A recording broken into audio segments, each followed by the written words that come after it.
Hey guys, it's Brandon. Thought I would have a 15-minute game here on the ICC, and I've got somebody playing the Morra Smith Gambit with some kind of Roxy bind setup. I don't know if that's necessarily best, but let's see here. Should I play knight f6? I'm really not sure. So in this type of opening here, I've given up. Well, I decided to just give the pawn back and try to get some good development in, rather than taking the pawn and falling way behind in development. And I'm also trying to argue that this bishop is not a great piece here on d3. Not necessarily optimally placed. But okay, I don't really know these lines that well, so we will just have to see what comes of it. So what scheme of development should I employ here? Simply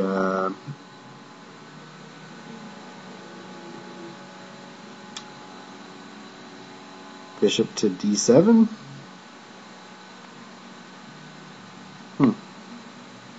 b6, bishop b7? I'm not sure. So I'm playing White Wolf from the USA, 1822 rated. Queen c7, a6. Let's play a6, just to stop any knight b5 stuff and cut out any bishop pressure on this rook pawn here. All right, let's put the rook on the e file, opposite his queen.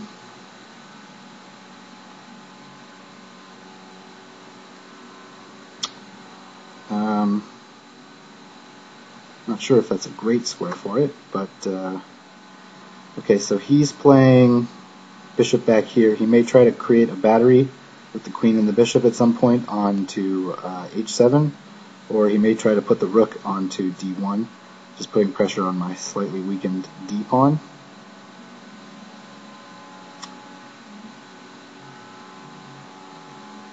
Maybe I'll just play queen c7 for now, and then rook to c8. This move I'm not sure about. Can I play b5 here?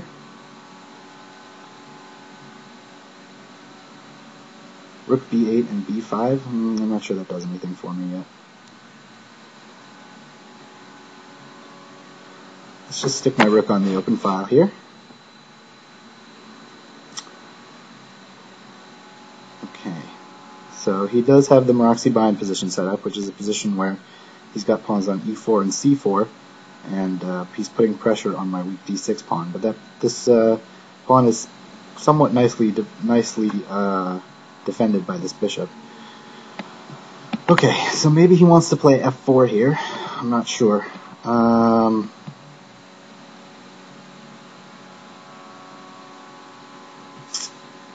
f4. I'm not sure that's terrible for me. Okay, knight a5 to c4 could be an idea. Knight d4, bishop takes d4.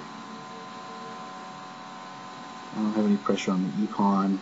Okay, b5 is a break.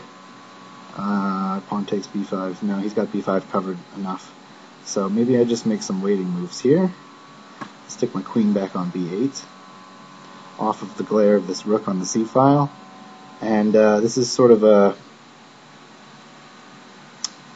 I could set up sort of a hedgehogs type of structure if I play like b6, just keeping the pawns on the third rank, and just sort of waiting for white to overextend himself, and just see how things go. So he did play f4.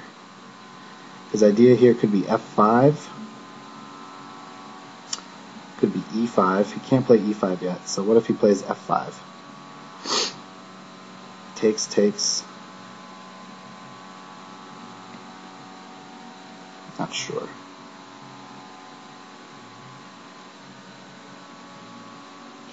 Not sure about f5. If he plays f5, I may be able to respond knight e5.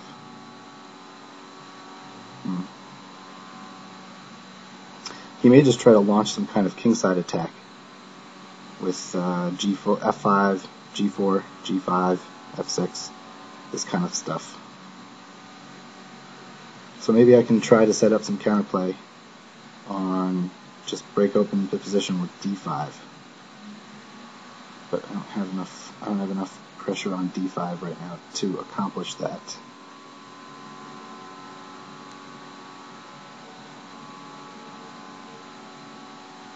Although he does have this pin, but no, I don't really have enough pressure.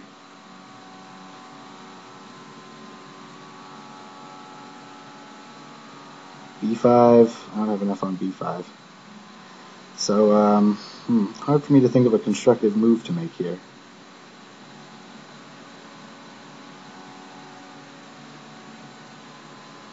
Maybe I'll just play h6, see what happens. See how he decides to deal with things in the center.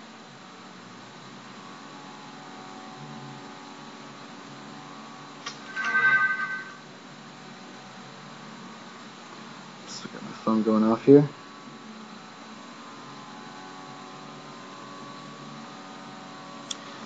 So, okay, my position is a little bit passive here. Alright, so maybe his idea is to play e5.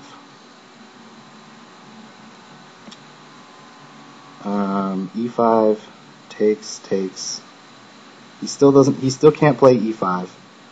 So I'm not too worried about that.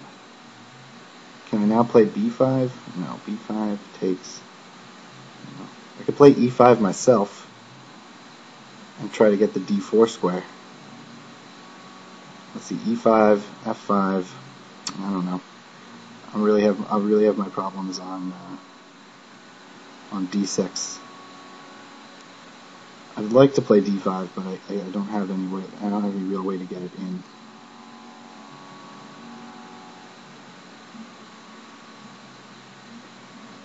Knight c4 doesn't really do anything. No, I don't want to play that move. Maybe I just stick my rook on the d file.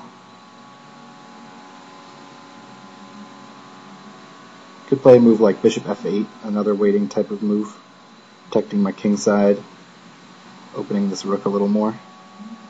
So then I could start to think a little more about d5, since the queen will be opposite the rook a little more.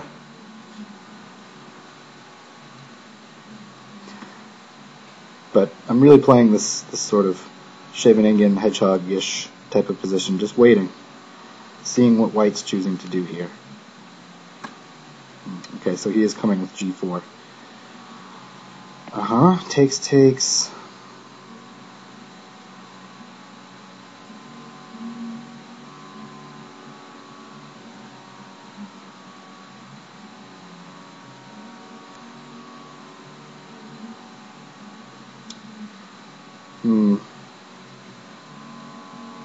E5, G4. Not sure. I could try to just break things open in the center as a pawn sack. Or maybe I can just eat D5, takes. No, I can't really do that now.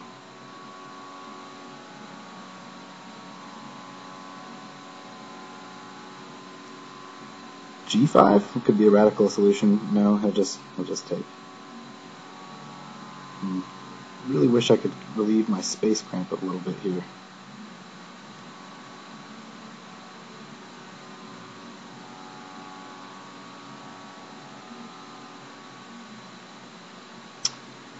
Let's see, E5, G5.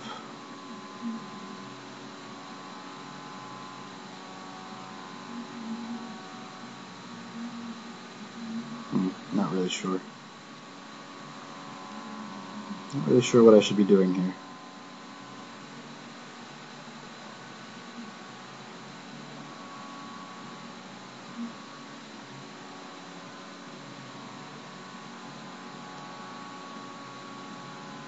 Alright, I'm going to make a space for my knight on d7, if I can actually move this bishop.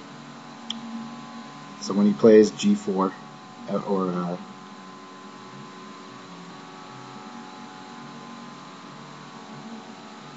I'm expecting g5, I'll be able to play knight d7. It's not pretty. I'm low on space. But maybe I can play b6, bishop b7. Doesn't look too promising. But also this does prepare for me to free the game a little bit with d5. So if he does not play g5 immediately,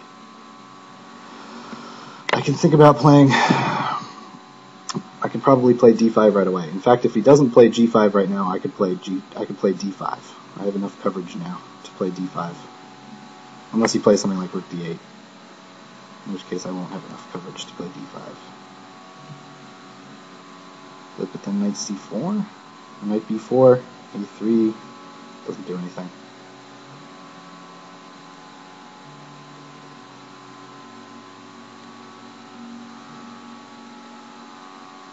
Doesn't do anything. I'm going to have to watch the f-file. That's for sure. Because when he plays g5, I'll have to retake. I'll take with the h pawn, and then he'll retake with the f pawn, opening the f file for his rook. Yeah. Okay. So he played g5.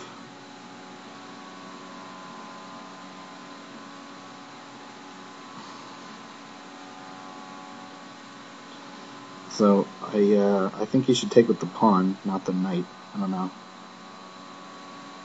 if there's really much else to consider here. I'll just have to hope that my defense is strong enough. What if I would play, if pawn takes knight h7, he's got enough coverage on the pawn. So that's not a huge deal right now. Well, I have to go back with this knight here. And I can hop this knight into e5, which is nice, because it's protected by this knight. So I'll move this knight into e5, where it has a very nice square.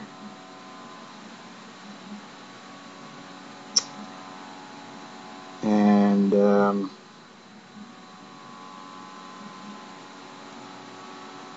so you know you can't get anything in chess without also giving things. I don't even know if I want to take that. Yeah, I probably have to take that.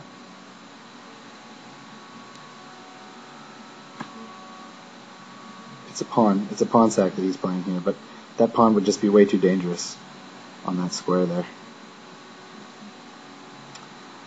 So I'm attacking this knight with the bishop.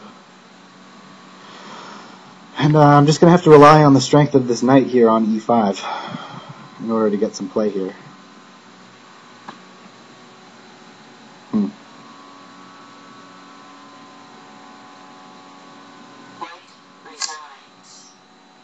Well, I think it's pretty obvious why he resigned there. This was just hanging the queen. I'm not really sure what his idea was on that move. So, alright, well, an interesting game. I thought I just played a little bit of the waiting game here. I don't know if I can I examine this now? Yeah, I can examine the game. So, I played a little bit of the waiting game here. This was a Morra Smith gambit declined. And I went into this this hedgehog type of structure. And the problem with his play here is that he gave up this really nice e5 square, where I have this knight protecting this. So this knight is a very strong defensive piece, especially watched by this knight. So there's hope that I can hang on here with some accurate defensive play. Let's see what the computer thinks after this. Let me just delete the lecture marks here.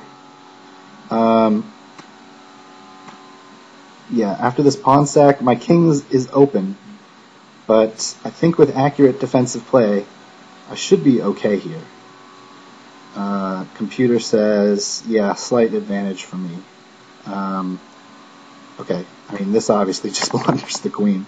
It's just a one-move queen blunder, but still, my position is not bad. He's got some open lines, but this knight is a nice defensive piece. This bishop is a nice defender on the dark squares. I could even maybe put him here on f6 to block the f-file, slide a rook back over here. Maybe this move, queen here, would have been better to try to get some play on the g-file. But you know, I'm not totally sure. The computer's giving knight takes g6. I'm not sure what knight takes g6 does. What if I take the knight? And now e5. Yeah, but now if I take here, what's he got for the piece? The computer says queen h5.